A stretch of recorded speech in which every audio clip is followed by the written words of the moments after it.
بسم اللہ الرحمن الرحیم۔ تمام دوست احباب، اسٹوڈینٹس اور ٹیچرز کو میرا سلام۔ آج کا ہمارا یہ لیکچر جنرل نالج کلاس سوئم کا ہے۔ سوال نمبر 1، حصہ معروضی، پاکستان کا بانی کون ہے؟ بانی پاکستان بھی پوچھا جا سکتا ہے، یا پاکستان کا بانی کون ہے؟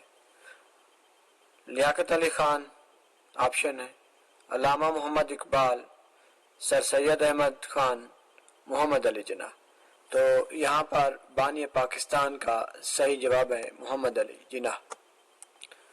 پاکستان کا تصور کس شخصیت نے پیش کیا، یا کون سی شخصیت تصور پاکستان کہلاتی ہے؟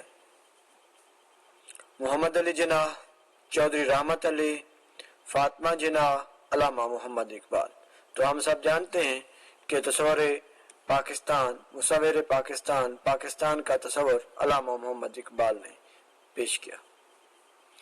کس جاندار کا دور حیات دکھائے گئے خاکے کے مطابق ہے؟ یعنی یہ جو خاکہ ہمیں دکھایا گیا ہے، جس میں انڈے سے چھوٹا جاندار، چھوٹے جاندار سے پھر ایڈلٹ، اور پھر ایڈلٹ سے انڈے ہوتے ہیں، تو یہ کون سا جاندار ہے؟ یہ مرغی جو ہے نا، یہ انڈے دیتی ہے، اور اس سے چھوٹا جاندار یعنی چوزا ہوتا ہے، اور پھر وہ چوزا بڑا جاندار بن جاتا ہے، پھر وہ انڈے دیتا ہے۔ تو یہ جو سرکل ہے یہ مرغی کا ہے، یعنی کہ مرغی اس میں صحیح جواب ہے۔ یہ خاکہ جو دور حیات ہے کو ظاہر کرتا ہے، وہ مرغی کا ہے۔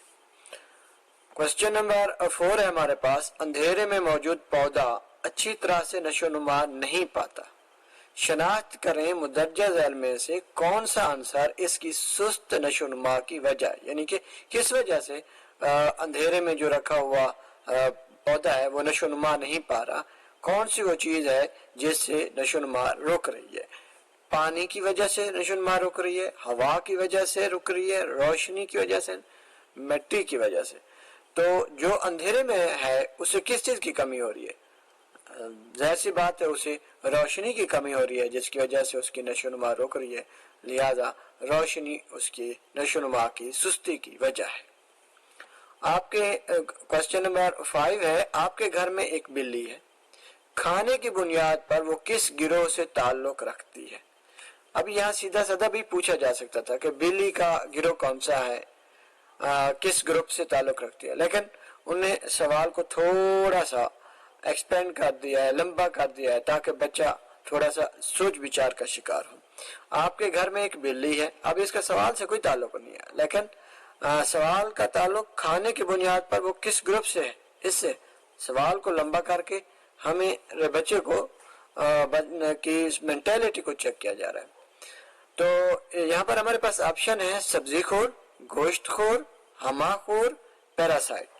جو بلی ہے یہ گوشت خور ہے، یہ گوشت کھاتی ہے، یعنی کہ اس کے جو پسندیدہ غذا ہے، ویسے تو اس کو جو چیز بھی ہم ڈالتے ہیں یہ کھاتی ہے، سوائے سبزی وغیرہ کے، یعنی کہ دوسری چیزیں بھی کھاتی ہے جیسے کھانا وغیرہ، بٹ یہ اس کی پسندیدہ غذا نہیں ہے، پسندیدہ غذا اس کی گوشت ہے، گوشت خور ہے۔ بہرحال کیٹاگرائزیشن میں ہم جب جاتے ہیں تو بلی کو گوشت خور میں ڈالا جاتا ہے، یہ بطور گوشت خور تصور کی جاتی ہے۔ مندرجہ ذیل میں سے پودوں کی صحرائی مطابقت کون سی ہے؟ صحرا کا پودا جو ہے نا، یا ان میں سے کون سا، یعنی کس قسم کا جو صحرا والا پودا ہوگا وہ کس قسم کا ہوگا؟ پتلا تنا ہوگا اس کا، ہموار چھال ہوگی، چھوٹی جڑیں ہوں گی، یا کانٹے دار پتے ہوں گے؟ تو جو صحرا کے پودے ہوتے ہیں ان کے پتے کانٹے دار ہوتے ہیں، یہ ان کی نشانی ہے۔ مندرجہ ذیل میں سے کون سا جانور گھاس کے مسکن سے تعلق رکھتا ہے؟ زیبرا، مچھلی، پینگوئن، اونٹ۔ تو یہاں پر جو زیبرا ہے یہ گھاس کے مسکن سے تعلق رکھتا ہے، یہ گھاس پر رہتا ہے، یہ گھاس والا جانور ہے۔ اب جہاں تک مچھلی کا تعلق ہے تو یہ پانی کی ہے، پینگوئن بھی یہ پرندہ ہے، یہ بھی زیادہ تر پانی وغیرہ کے علاقے میں رہتا ہے، اور جو اونٹ ہے یہ صحرائی ہے، تو اسے